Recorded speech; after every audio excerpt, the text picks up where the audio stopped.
I can use one word, a roller coaster. It was a struggle all year long.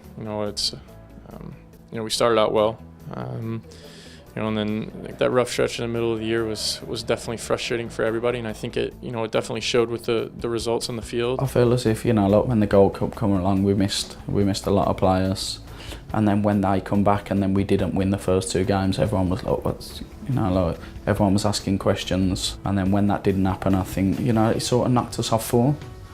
But I feel as if this team is a great team. We've got great players.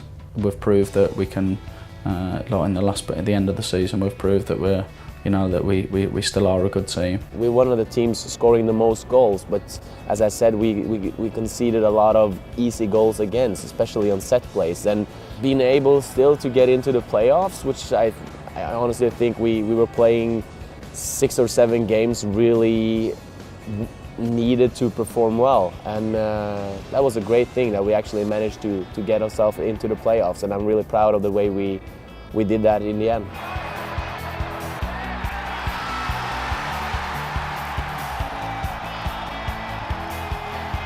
I think a lot of people doubted us to even make the playoffs, and I think we had probably at least 6 or 7 must-win games down the stretch, and I think we did well to come back and win those games, because it shows that the team has a lot of character, and it's not easy to do. So we made it to the playoffs. Unfortunately, a couple bounces didn't go our way, and it was a disappointing way to go out of the season. Definitely frustrating, but I know it just makes myself and the rest of the players hungry for next year. We could never really get into a good rhythm.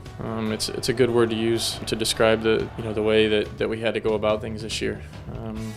We never really got into a rhythm until probably the Dallas game, where we won 1-0, where we had a solid week and a half to train with everybody and get down to the basics, which we weren't able to do. Talent doesn't always win, and that's the most frustrating thing, is that you look at this locker room and you say, man, we have a lot of really, really good players. But at the end of the day, sometimes this league is about, are you going to out-hustle? Are you going to outwork? Are you going to out-fight the other team? And sometimes I think we lack that. And that's something that you need to bring every game. So when that changed, when we said, you know what, sometimes we're going to sacrifice playing a good style of pretty soccer, maybe on the road. I know Hans threw the word cynical out. Sometimes you have to play like that. And I think when we got that mentality of being able to mix, playing a little dirty, a little bit harder, a little bit, more work and not as much, finesse, I think that's when we started getting better results. And that's something that obviously we need to find a good mix of in the future.